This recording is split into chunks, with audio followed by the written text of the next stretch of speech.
must I do to gain eternal life? That's the question that the lawyer asked Jesus. And I think that's a pretty good question. It's a good question. I might ask that one, actually. Now, remember that this is an expert in religious law, so you might call him a biblical scholar. But it's also the law that Jews followed, so I think it's fine to call this person a lawyer. Now, how would you answer this question? What must one do to gain eternal life? Seems pretty straightforward, doesn't it? But in one place, Jesus said that you had to believe in him. In another place, you have to be born again. In yet another place, you have to sell your possessions and follow. So, which one is it?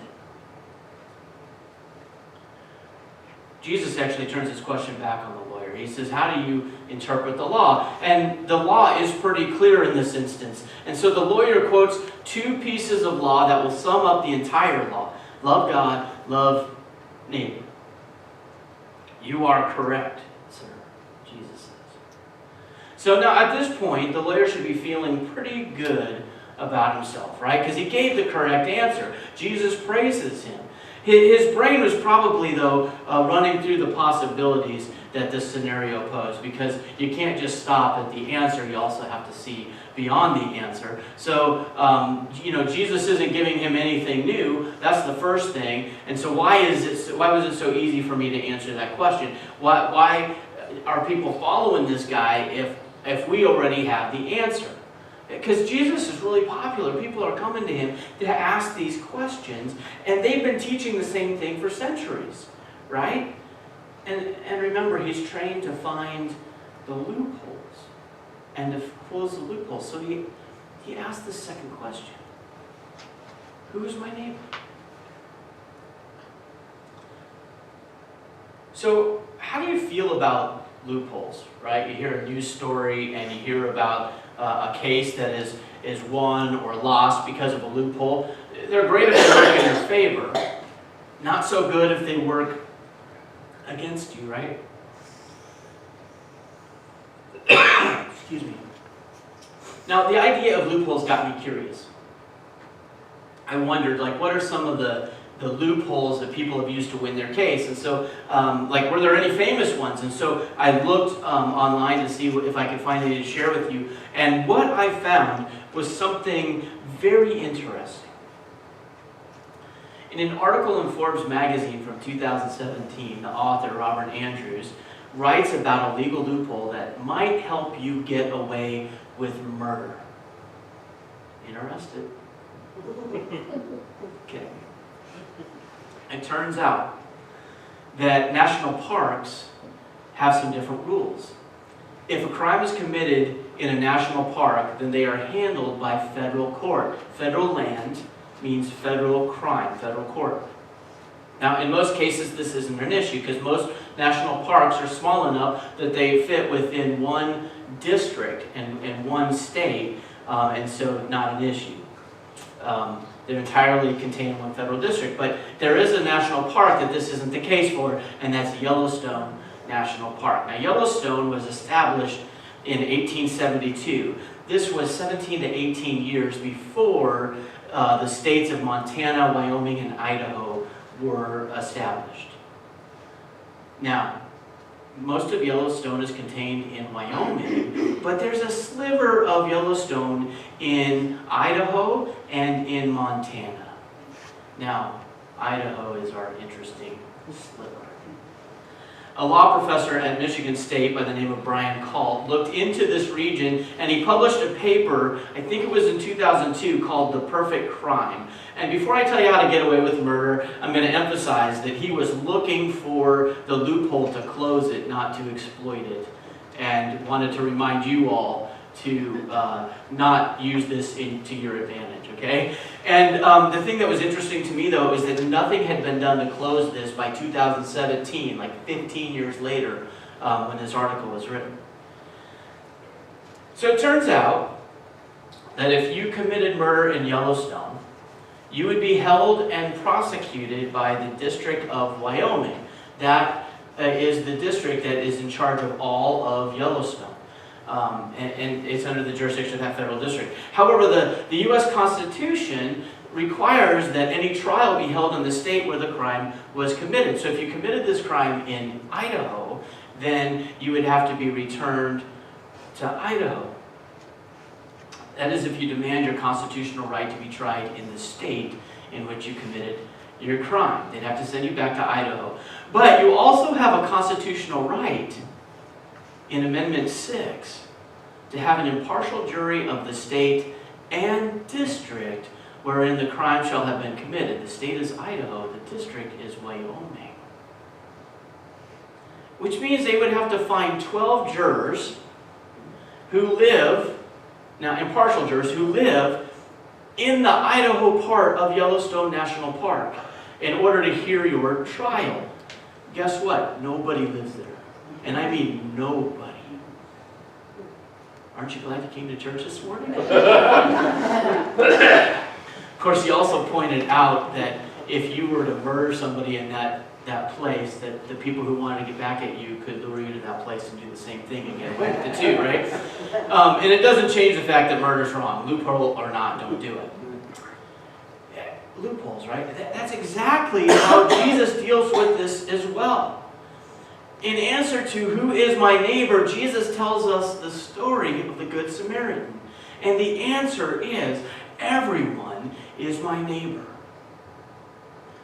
Now, of course, if you've heard this story before, then you've probably heard the preacher say that Jesus chose a Samaritan because it was the most unlikely person for a good, law-abiding Jew to think of as a neighbor. Actually, they were close cousins to the Jews. They worshiped the same God. They came from the same ancestor, Abraham. But over the years, Samaritans were labeled with every slur that you can imagine. While the Israelites were in exile, they were forced from their homes and taken to another country, the Samaritans moved in. And it didn't happen right away, but the land was sitting empty, and they moved in. And when the Israelites came back, they wanted their land back. But the Samaritans had been living on that land for decades. So whose land was it? And so the Samaritans were called thieves, they were called liars, they were called murderers. They were there to steal your job and your house and your children. And for Jews, they were given the worst label they could have. The worst one that they could give them, which is unclean.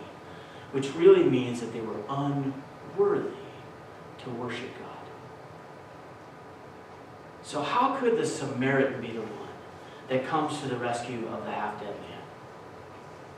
How could someone so vile come out better than the priest and the teacher?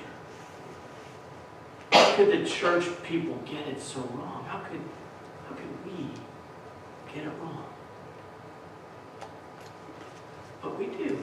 We get it wrong all the time. Because there are Samaritans everywhere. We have Samaritans everywhere. So who might be the Samaritans today? Well, some of the Samaritans that I can think of today include Muslims. For quite a while, Muslims were called terrorists, and every Middle Eastern looking person had people crossing the road in case they were wearing a suicide vest. They've been replaced for us, I think, by Central American and Mexicans. We don't hear much about Muslims anymore. Well, unless you count Iraq, right?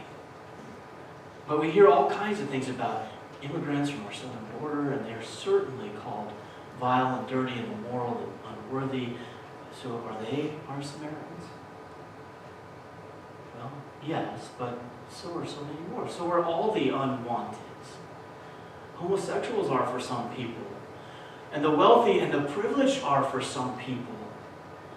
And the poor are for some people. Samaritans are everywhere. But Jesus calls them our neighbor. Jesus tells the lawyer that the most unwanted people in our society are the ones that are vital to our salvation. Remember, he asked the question, how do I gain eternal life? And that's the answer, the Samaritan. How we treat those people is exactly how we treat God. And so Jesus closed that loophole. That loophole that was, who do I not have to love? He closed the loophole. He includes everyone as our neighbor. Everyone, no exception. And it took everything that the lawyer had to admit that the Samaritan was the neighbor in that story. Not because he was a lawyer, but because he was a good, faithful Jew. And it might take everything that we have to admit that the people that we don't want to be our neighbors are vital to our salvation, because we're good and faithful Christians. But Jesus said that we should. Jesus said that. He closed the loop, and now we get to live with it. Can we pray together?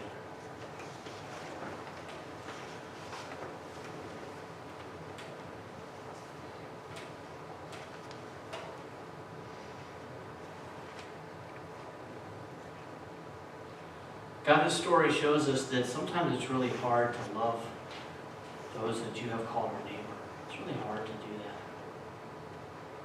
It's certainly hard for this person to hear that from Jesus, and I know it's hard for us to hear that today. But Lord, you have told us that everyone that we encounter is our neighbor. Everyone that we encounter is worthy of your love. Everyone we encounter like we encounter you. And the way we treat them is vital to our salvation. So help us, Lord, to love people, no matter what.